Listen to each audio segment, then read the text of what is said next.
নমস্কার। যুক্তি তর্ক সঙ্গে অর্কই আপনাদের স্বাগত। আপনাদের সঙ্গে আমি অর্কপ্রভ সরকার। সুরতাহালের পর ময়না তদন্তের নথি কোথায়? ওই নথি না হলে সত্যি করে কি ময়না তদন্ত করা যায়? সুপ্রিম কোর্টে বিচারপতিদের প্রশ্নের মুখে রাজ্য সরকারের আইনজীবী। অর্থাৎ রাজ্য সরকার যে অনেক কিছু গোপন করতে চাইছে সেটা কিন্তু সুপ্রিম কোর্ট ধরে ফেলেছে। প্রথম কথা দেখুন, ফরেনসিক রিপোর্ট, ওই যে বেলগেছিয়ায় ফরেনসিক ল্যাবরেটরি আছে সেখানে পাঠানো হয়েছিল। আমি কয়েকদিন আগে একটা প্রশ্ন করেছিলাম যে মৃতদেহের ফরেনসিক নমুনা সংগ্রহ করার কথা চিকিৎসকদের, কিন্তু আর্জি করে হতবাগিনীর মৃতদেহের ফরেনসিক নমুনা কারা সংগ্রহ করেছিল? তারা কি চিকিৎসক? ঘটনাস্থলের ফরেনসিক নমুনা সংগ্রহ করতে পারেন ফরেনসিক সায়েন্স নিয়ে যারা পড়াশোনা করছেন, সেই ক্ষেত্রে যারা এক্সপার্ট, নট নেসেসারিলি যে তাদের চিকিৎসক হতে হবে। কিন্তু মৃতদেহের ফরেনসিক নমুনা সংগ্রহ করার দায়িত্ব একেবারে চিকিৎসকদের। আর্জি করে হতভাগিনীর মৃতদেহের ফরেনসিক নমুনা কারা সংগ্রহ করেছিল? প্রশ্ন উঠছে, চিকিৎসকরা কি সংগ্রহ করেছিল নাকি অন্য কেউ? সলিসিটর জেনারেল তুষার মেহতা বলেছেন যে সিবিআই আবার ফরেনসিকের যে নমুনা বা যে রিপোর্ট সেটাকে অন্য কোনো সেন্ট্রাল ফরেনসিক ল্যাবরেটরি থেকে পরীক্ষা করাবে, সম্ভবত দিল্লির এইমস থেকে। এখানে একটা বড় রকমের প্রশ্নচিহ্ন উঠছে রাজ্য সরকারের ভূমিকা নিয়ে। 6টার পরে ময়না তদন্ত হয় না, এক্ষেত্রে কিন্তু সেটাই হয়েছিল বলে আইনজীবীরা বলছেন। 12টা 47 ডেথ সার্টিফিকেট, 2:55 জেনারেল ডায়েরি, আর রাত্রিবেলা সবকিছু চুকে বুকে যাওয়ার পর এফআইআর। অনেক কিছু প্রশ্নের জন্ম নিচ্ছে। কেন মৃতদেহ সৎকারের পর এফআইআর করতে হলো? এই প্রশ্নের উত্তর কিন্তু পাওয়া যায়নি। সিবিআই কে আরেকটা স্ট্যাটাস রিপোর্ট দিতে বলা হয়েছে। সিবিআই যে স্ট্যাটাস রিপোর্ট মুখবন্ধ খামে দিয়েছেন প্রধান বিচারপতির বেঞ্চে, প্রধান বিচারপতি এবং মাননীয় বিচারপতি জেবি পাদ্রিওয়ালা, মাননীয় বিচারপতি মনাজ মিশ্র সেটা পড়েছেন। পড়ে সেই রিপোর্টে কি আছে সেটা কিন্তু এজলাসে তারা বলেননি, শুধু বলেছেন আরো একটা স্ট্যাটাস রিপোর্ট দরকার সিবিআই এর কাছ থেকে। আগামী 17ই সেপ্টেম্বর এই মামলার পরবর্তী শুনানি। দেখুন, রাজ্য সরকার সুপ্রিম কোর্টে জানিয়েছে জুনিয়র চিকিৎসকদের ধর্মঘটের ফলে 23 জনের মৃত্যু হয়েছে। চিকিৎসকদের আইনজীবীরা বলেছেন ধর্মঘটে চিকিৎসকদের হুমকি দেওয়া হচ্ছে, তারা নিরাপত্তাহীনতায় ভুগছেন। তখন প্রধান বিচারপতি বলেছেন যে তাদের নিরাপত্তা সুনিশ্চিত করতে হবে রাজ্য প্রশাসনকে। ন্যাশনাল টাস্কফোর্সের রিপোর্ট যখন আসুক, কিন্তু এই মুহূর্তে রাজ্য সরকারকে ব্যবস্থা নিতে হবে এবং জুনিয়র চিকিৎসকদের 10ই সেপ্টেম্বর বিকেল 5টার মধ্যে কাজে যোগ দিতে হবে। দেখুন, জুনিয়র চিকিৎসকরা কিন্তু কাজটা করতে চান। তারা চাইছেন যে আরজি করের ঘটনার বিচার, দোষীদের শাস্তি, যারা প্রত্যক্ষ বা পরোক্ষভাবে এই বিভৎস ঘটনার সঙ্গে যুক্ত তাদের প্রত্যেককে দেশের আইন অনুযায়ী শাস্তি দেয়া হোক। সারা দেশ, এমনকি বিদেশেও বহু মানুষ আজকে সুপ্রিম কোর্টের লাইভ স্ট্রিমিং এর দিকে চোখ রেখেছে। 10:30টায় শুনানি শুরু হয়, 3 ঘন্টার বেশি সময় ধরে শুনানি চলেছে। এখন প্রশ্ন হলো, সিবিআই এর দেওয়া স্ট্যাটাস রিপোর্টে কি সুপ্রিম কোর্ট সন্তুষ্ট? সুপ্রিম কোর্টের বিচারপতিদের অবজারভেশন বা বক্তব্য বা নির্দেশ যাই বলুন না কেন, সিবিআই এর দেওয়া এই স্ট্যাটাস রিপোর্টে কি আছে এখনো পর্যন্ত আমরা জানি না। যদিও সলিসিটর জেনারেল তুষার মেহতা মৃতদেহের ফরেনসিক পরীক্ষার পদ্ধতি নিয়ে গুরুতর প্রশ্ন তুলেছেন। মাত্র 27 মিনিটের ভিডিও ফুটেজ 4টে ক্লিপ সিবিআই এর হাতে দেয়া হয়েছিল, এটা নিয়েও প্রশ্ন আছে। যদিও রাজ্য সরকারের কৌশলী কপিল সিব্বাল বলেছেন সমস্ত ফুটেজ সিবিআই কে হস্তান্তর করা হয়েছে। এখন প্রশ্ন হলো, হতভাগিনীকে অত্যাচার করে খুন কি একজনই করেছে, নাকি এটা গণধর্ষণের ঘটনা? এই প্রশ্নের উত্তর কিন্তু এখনো আমরা পাইনি। স্ট্যাটাস রিপোর্ট সিবিআই যে দিয়েছে, হয়তো সিবিআই মুখ বন্ধ খামে যে স্ট্যাটাস রিপোর্ট দিয়েছে সেখানে তারা হয়তো আরো সময়ও চেয়েছে। সেই জন্যই সুপ্রিম কোর্টের প্রধান বিচারপতি ডিওয়াই চন্দ্রচূড় সিবিআই কে আরো একটা স্ট্যাটাস রিপোর্ট দেওয়ার কথা বলেছেন। অর্থাৎ এখনো পর্যন্ত সিবিআই এর যে ফাইন্ডিংস, আরো কিছু তথ্য প্রমাণ প্রয়োজন, হয়তো কিছু মিসিং লিঙ্ক আছে, সেই মিসিং লিঙ্কগুলোকে সিবিআই কে এবার খুঁজে বার করতে হবে। এবং সেকেন্ড স্ট্যাটাস রিপোর্ট না দেয়া পর্যন্ত বোঝা যাবে না এই নৃশংস কাণ্ড একজনই ঘটিয়েছে নাকি আরো কয়েকজন এই ঘটনার সঙ্গে যুক্ত ছিল।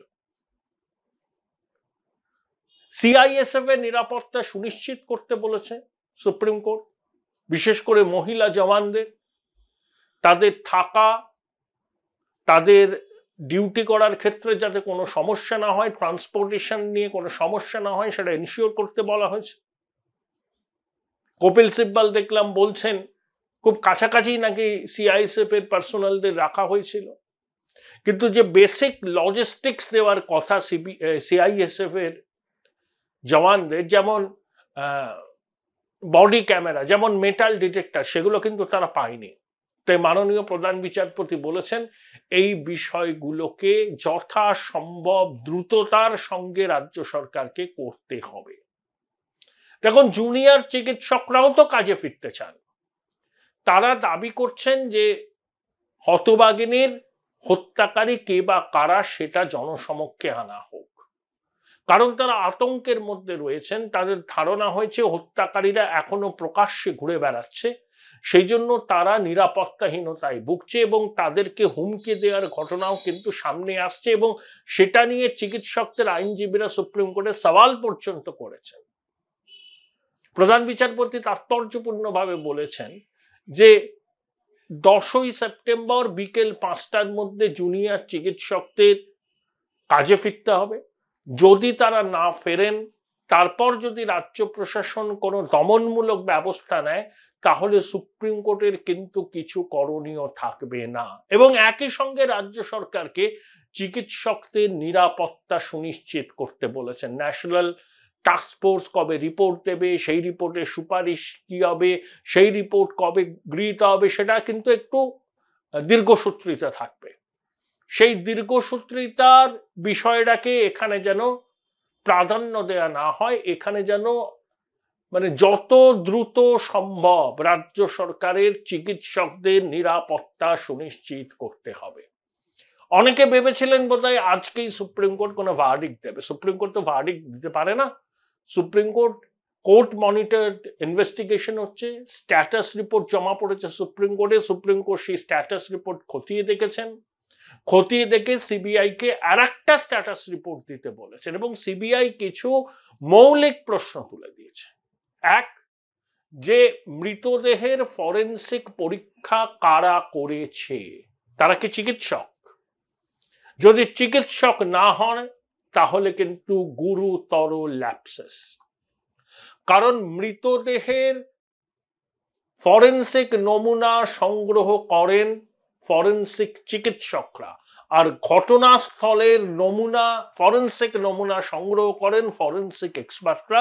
তারা নেসেসারিলি যে চিকিৎসক হবেন তার কোনো মানে নেই, কিন্তু মৃতদেহের ফরেনসিক নমুনা সংগ্রহের সোল রেসপন্সিবিলিটি ফরেনসিক চিকিৎসকদের। এইমস বা অন্য কোনো ফরেনসিক ল্যাবরেটরিতে সিবিআই পাঠাচ্ছে। সেই রিপোর্টটা কিন্তু খুব গুরুত্বপূর্ণ। আচ্ছা, হতবাগিনীর পোশাক কি সিবিআই কে হস্তান্তর করা হয়েছিল?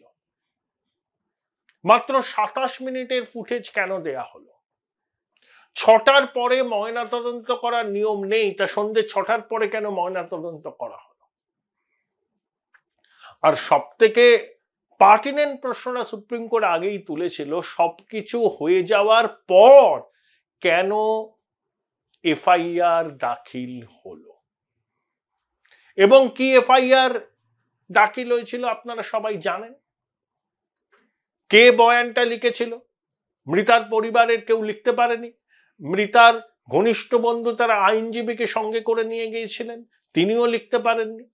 এক নেতা লিখেছিলেন, সেখানে রাজ্য সরকারের উপর আস্থা আছে একথা বলা হয়েছিল। পুলিশের ভূমিকাকে কাঠগড়ায় তুলেছেন মৃতার পরিবার। তাদের বক্তব্য যে ডিসি নর্থ যেদিন ঘটনা ঘটলো, যেদিনকে মৃতার শরীর নিয়ে আসা হলো, তার বাড়িতে দোতলার বাস ঘরে মৃতাকে শায়িত যখন আছেন শেষকৃত্যের জন্য, যখন তাকে নিয়ে যাওয়া হবে, ঠিক সেই ফাঁকে ডিসি নর্থ মৃতার বাবাকে টাকার অফার দিয়েছিল। তারপর তৃণমূল কংগ্রেস তাদের দলীয় দপ্তরে একটা ভিডিও দেখিয়ে বলল যে মৃতার বাবা বলেছেন যে টাকা পয়সা দেওয়ার অভিযোগ কারা তুলছে, এরা তদন্ত ঠিকভাবে হোক চান না। তখন মৃতার বাবা বলেছিলেন যে চাপের মুখে তিনি এই ধরনের বক্তব্য রাখতে বাধ্য হয়েছিলেন। কলকাতা পুলিশ এখনো পর্যন্ত মৃতার বাবার তোলার অভিযোগকে খণ্ডন করেনি, তাদের হয়ে সাফাই দিতে নেমেছিল রাজ্যের 2 মন্ত্রী ব্রাত্য বসু, শশী পাঁজা। কেন পুলিশের হয়ে সাফাই দিলেন যেখানে পুলিশ কোনো কথা বলেনি? তারপরে শুনুন, আরজিকর মেডিকেল কলেজ ও হাসপাতালের নিরাপত্তা ব্যবস্থা চেহারা কিন্তু ধরা পড়ে গেছে, জানেন তো, দেশের প্রধান বিচারপতির পর্যবেক্ষণে। ডিওয়াই চন্দ্রচূড় কি বললেন? 9 সেপ্টেম্বর শুনানিতে কপিল সিব্বালকে তিনি প্রশ্ন করেছেন, যদি 4447টি সিসি ক্যামেরা থাকে তাহলে এই ঘটনা ঘটলো কিভাবে? এটাই তো মূল কথা। 4740টা সিসি ক্যামেরায় যদি মোড়া থাকে তাহলে এই ধরনের ঘটনা কি ঘটতে পারে? এটাই তো প্রশ্ন। অর্থাৎ join Indian institute of hotel management now. Right choice, right decision. পুরো বিষয়টার মধ্যে রাজ্য সরকারের একটা কিন্তু গাফিলতি আছে। তারা বলেন না নিরাপত্তা ব্যবস্থা তারা ঢেলে সাজিয়েছেন, স্বাস্থ্যক্ষেত্রে মিরাকেল হয়েছে। স্বাস্থ্যক্ষেত্রে মিরাকেল কি কি হয়েছে আপনারা সব জানেন। এই সন্দীপ ঘোষের মতো দুর্বৃত্তরা দাপিয়ে বেড়ায়, অবিক দে, বিরূপাক্ষ, উত্তরবঙ্গ লবির দাবদাবার কথা আমরা জানছি। বিভিন্ন জায়গায় প্রকাশিত হচ্ছে স্বাস্থ্যক্ষেত্রের কি পরিমাণ দুর্নীতি হয়েছে, কি পরিমাণ টোকাটকি করে পরীক্ষায় পাস, টাকার বিনিময়ে অনার্স, ফেল করা ছাত্র নাকি ইউনিভার্সিটির টপার হয়ে যাচ্ছে। মেধাবী ছাত্রছাত্রীরা ক্লাস করতে চাইলেও দুর্বৃত্তরা বলছে ক্লাস করতে হবে না, টুকে পরীক্ষায় পাশ করা যাবে। এইসব নানা ঘটনা আরজি করের এই হতবাগিনীর নির্মম হত্যাকাণ্ডের পর পাবলিক ডোমেনে চলে আসছে। আর নাটের গুরু তো আছেনই, তিনি উত্তরবঙ্গ লবির একটা মিডল রাং সন্দীপ, তার উপর অনেক আছে। পিরামিডের মাথায় আছে গিটার বাদক, এবং একেবারে তৃণমূল স্তর পর্যন্ত এই দুষ্ট চক্র কাজ করছে। এই দুষ্ট চক্রকে বেআব্রু করতে হবে এবং আইন অনুযায়ী পদক্ষেপ করতে হবে। আজকে আদালত জানতে চেয়েছে এই সন্দীপ ঘোষের বাড়ির থেকে আরজি কর হসপিটালের দূরত্ব কত। কৌশলী বলেছেন 12 থেকে 15 মিনিট। সন্দীপ ঘোষ নাকি সকাল 10টায় খবর পেয়েছিলেন, তিনি 7 সকালে তার ড্রাইভারকে ফোন করে কেন তলব করেছিলেন। এরকম অনেক ঘটনার উল্লেখ আছে। কেন 7 তাড়াতাড়ি সেমিনার রুম সংলগ্ন বাথরুম ভাঙা হয়েছিল, এই প্রশ্নও আজকে সুপ্রিম কোর্টের সওয়াল জবাবের মধ্যে উঠেছে। তবে রাজ্য সরকার যেসব কথা বলেছে, যেসব দাবি করেছে, সুপ্রিম কোর্টের প্রধান বিচারপতির ডিভিশন বেঞ্চ কিন্তু সেগুলোকে বারবার প্রশ্ন তুলেছে। 4447টা সিসি ক্যামেরা থাকলে এই ধরনের ঘটনা ঘটে কি করে? সন্ধে 6টার পর ময়না তদন্ত কি করে হয়? ফরেনসিক নমুনা মৃতদেহের কে বা কারা সংগ্রহ করলো? তারা কি চিকিৎসক? এই প্রশ্নগুলোর উত্তর না পাওয়া পর্যন্ত কিনারা করা মুশকিল হবে যে অপরাধী একজন না একাধিক জন। পরতে পরতে বিভিন্ন প্রশ্ন রয়েছে। দেখুন, সুপ্রিম কোর্টের প্রধান বিচারপতির বেঞ্চ খুব সঙ্গত কারণেই সিবিআই এর দেওয়া স্ট্যাটাস রিপোর্ট নিয়ে কোর্টে কিছু বলেননি। তারা খুঁটিয়ে পড়েছেন সিবিআই এর দেওয়া স্ট্যাটাস রিপোর্ট প্রায় মিনিট 20 ধরে।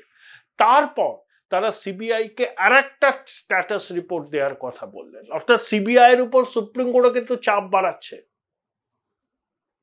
আজকে সারা দেশের চোখ ছিল ইউটিউবে এবং টিভির পর্দায়। সমস্ত টিভি চ্যানেল সরাসরি সুপ্রিম কোর্টে প্রধান বিচারপতির এজলাসে আর্চিকর মামলার শুনানির সরাসরি সম্প্রচার করেছে। নজিরবিহীন ঘটনা।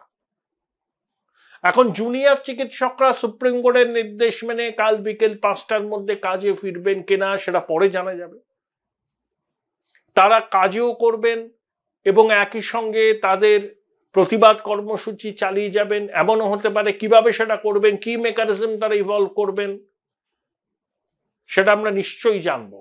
হ্যাঁ, তাদেরকে তো কাজে ফিরতেই হবে এবং তারা তো কাজে ফিরতে চান। তারা তো শুধু অভাগিনীর হত্যাকারী কে বা কারা সেটা জানতে চান এবং একই সঙ্গে তারা জাস্টিস চান। শুধু তারা নয়, দেশের শুভবুদ্ধি সম্পন্ন সমস্ত মানুষ, বিদেশে যারা এই খবর রাখেন, তারাও জানতে চান কেন এই মেয়েটিকে অকালে চলে যেতে হলো, কি জেনেছিল মেয়েটি, সে কি হুইসেল ব্লোয়ার হয়ে গেছিল? এই প্রশ্নগুলোর সদুত্তর কিন্তু আমাদের পেতেই হবে। যেমন ল্যান্সেট পত্রিকা, যেটা চিকিৎসা বিজ্ঞানে নানা রকম গবেষণামূলক নিবন্ধ যে পত্রিকায় প্রকাশিত হয়, সেখানেও আর্চিকরের ঘটনার উল্লেখ করা হয়েছে। রাষ্ট্রপতি উদ্বেগ জানিয়েছেন। তাহলে এই ধরনের ঘটনা তো নজিরবিহীন, মানে এর ভয়াবহতা ভাষায় প্রকাশ করা যায় না। সুপ্রিম কোর্টের প্রধান বিচারপতিরা বলেছেন আওয়ার ডটার। অবশ্যই আমাদের মেয়ে, কারুর কন্যা, কারুর বোন, কারুর বান্ধবী, এবং অবশ্যই আমাদের একজন সহনাগরিক। রবীন্দ্রনাথের ভাষায় না, কি ফুল ঝরিল বিপুল অন্ধকারে। হতভাগিনীকে মাত্র 31 বছর বয়সে জীবন দিয়ে আমাদের অনেক সত্যের সামনে দাঁড় করিয়ে দিল। 17ই সেপ্টেম্বর সুপ্রিম কোর্টে যখন আবার শুনানি হবে, সিবিআই এর মধ্যে স্ট্যাটাস রিপোর্ট দেবে এবং ফরেনসিক রিপোর্ট তারা পেয়ে যাবেন। অনেক প্রশ্ন আছে, অনেক প্রশ্ন, সেই প্রশ্নের সদুত্তর এখনো পাওয়া যায়নি। এবং 96 ঘন্টা পরে, ঘটনা ঘটার 96 ঘন্টা পরে সিবিআই তদন্তভার হাতে নিয়েছে এবং সলিসিটর জেনারেল তুষার মেহতা কিন্তু বারে বারে আজকে বলেছেন যে সরকার অসহযোগিতা করছে, সব রিপোর্ট তারা পায়নি। মাত্র 27 মিনিটের ফুটেজ তাদের হাতে দেওয়া হয়েছে এবং ঘটনা ঘটার প্রায় 100 ঘন্টা পরে তারা তদন্তের দায়িত্বভার হাতে নিয়েছেন। পরস্পর বিরোধী বয়ান, নানা রকম অসঙ্গতি। এবং দেখুন, রাজ্য প্রশাসন তো সিবিআই কে সাহায্য করবে না। অতীতেও আমরা দেখেছি কেন্দ্রীয় তদন্তকারী সংস্থা কোনো বিষয়ে তদন্ত করলে রাজ্য প্রশাসন সহযোগিতা করে না, পদে পদে বাধা সৃষ্টি করে। আরজি করের মামলার যখন শুনানি হচ্ছে, তখন আরো একটা খবর এলো যে অভিষেক বন্দ্যোপাধ্যায় এবং তার স্ত্রী রুজিরা বন্দ্যোপাধ্যায় দিল্লিতে ইডি তাকে যেন জেরা না করে দুর্নীতি মামলায়, সেই জন্য এতে সওয়াল করেছিলেন সুপ্রিম কোর্টে। সুপ্রিম কোর্টে বেলা এম দ্বিবেদী ডিভিশন বেঞ্চ জানিয়ে দিয়েছে না, অভিষেকের এই আর্চি মানা সম্ভব নয়, তারা খুব শীঘ্রই রায় দেবেন। সম্ভবত অভিষেক এই যে কলকাতায় তাকে জেরা করুক ইডি, এটা চেয়েছিলেন, এটা মানা হচ্ছে না। তদন্তকারী সংস্থা যেখানে ডাকবেন সেখানে তাকে যেতে হবে। কারণ অভিষেক সাংসদ, তিনি দিল্লিতে যান, দিল্লিতে তার বাসভবন আছে, তিনি তো দিল্লি যান না তা নয়। তাই দিল্লিতে গিয়ে কেন তিনি তদন্তকারী সংস্থার মুখোমুখি হবেন না? অভিষেকের যুক্তি ছিল তিনি তো কলকাতাতেই থাকেন, কলকাতায় তাকে ডাকলে পরে তিনি যাবেন। তদন্তকারী সংস্থার বক্তব্য ছিল কলকাতায় এরকম প্রভাবশালীকে জেরা করতে গেলে সমস্যা হতে পারে, তাই সুষ্ঠু তদন্তের স্বার্থে তারা দিল্লিতে অভিষেক বন্দ্যোপাধ্যায়কে তলব করেছিল। সেটাকে চ্যালেঞ্জ করে সুপ্রিম কোর্টে গিয়েছিলেন, কিন্তু সুপ্রিম কোর্ট অভিষেকের আর্জি খারিজ করে দিয়েছে। আর একটা কথা বলি, গত কয়েকদিন ধরে সমাজ মাধ্যমে দেশের প্রধান বিচারপতি ডিওয়াই চন্দ্রচূড়কে নিয়ে নানা রকম মিথ্যা খবর পরিবেশন হচ্ছে। এমনকি তার স্ত্রীকে নিয়েও কথাবার্তা হচ্ছে, যেগুলো সর্বৈব মিথ্যে এবং উদ্দেশ্য প্রণীতভাবে একটা সেকশন থেকে ছড়ানো হচ্ছে।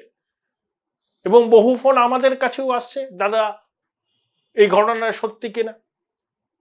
আমরা বলেছি এগুলো গুজব, এগুলো উদ্দেশ্য প্রণীতভাবে প্রধান বিচারপতিকে কালিমালিপ্ত করার চেষ্টা হচ্ছে। যারা করছেন প্রশাসনের উচিত তাদের বিরুদ্ধে কঠোর ব্যবস্থা নেওয়া। সমস্ত রায় আমাদের মনঃপুত নাও হতে পারে, তা বলে প্রধান বিচারপতিকে কি বলবো, এই ধরনের মিথ্যা অপবাদ দেওয়া, মিথ্যা কথা তার সম্পর্কে বলা কোনো মতেই সমর্থনযোগ্য নয়। আজকে তো 3.5 ঘন্টার উপরে টানা শুনানি হল, সারা দেশের মানুষ সরাসরি সম্প্রচার দেখেছেন এবং প্রত্যেকটা বিষয় নিয়ে প্রধান বিচারপতি এবং তার সতীর্থ 2জন বিচারপতি মন্তব্য করেছেন, রায় দিয়েছেন। জুনিয়র ডাক্তারদের ফিরতে হবে কাজে, 10ই সেপ্টেম্বর 5টার মধ্যে রায় দিয়েছেন এবং বলেছেন এই রায় অমান্য করার ফলে যদি রাজ্য সরকার কোনো শাস্তিমূলক ব্যবস্থা নেয় কিছু করার থাকবে না সুপ্রিম কোর্টে। সুপ্রিম কোর্ট যে জুনিয়র ডাক্তারদের প্রতি সহানুভূতিশীল সেটা কিন্তু বোঝা যাচ্ছে, কিন্তু একই সঙ্গে জনস্বাস্থ্য পরিষেবাটাকেও তো রক্ষা করতে হবে।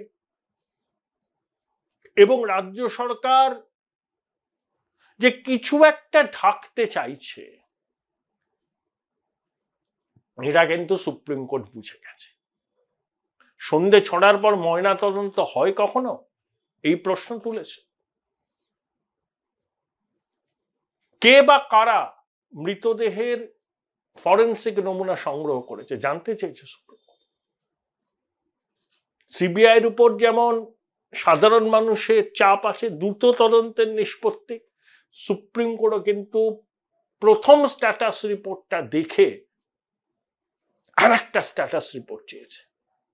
অর্থাৎ সিবিআই কিন্তু তদন্ত যে ঠিক পথে এগোচ্ছে, কিছু মিসিং লিঙ্ক আছে, সেটাই হয়তো তারা সেকেন্ড স্ট্যাটাস রিপোর্টে উল্লেখ করবে এবং সেই মিসিং লিঙ্কগুলো জোড়ার জন্য যে তথ্য প্রমাণ লাগে সেটা পেশ করবে। সেই জন্যই দ্বিতীয় স্ট্যাটাস রিপোর্ট দেওয়ার কথা বলেছে। আর একটা কথা আমার দর্শকদের জানিয়ে রাখি, বিচার কিন্তু শুরু হবে নিম্ন আদালত, তারপর হাইকোর্ট, তারপরে সুপ্রিম কোর্ট অব্দি যায় সাধারণত এই সমস্ত মামলা, সময় সাপেক্ষ। সুপ্রিম কোর্ট কোনো ভার্ডিক্ট দেবে না, চার্জ গঠন করে বিচার শুরু হবে নিম্ন আদালত থেকে। সুপ্রিম কোর্ট সিবিআই তদন্তের গতি প্রকৃতি নিয়ে তাদের অবজারভেশন, তাদের নির্দেশ দেবে, সেটা তারা দিয়েছে। এখন সবার নজর থাকবে 17ই সেপ্টেম্বর সিবিআই এর পেশ করা দ্বিতীয় স্ট্যাটাস রিপোর্টে কি আছে তার উপর।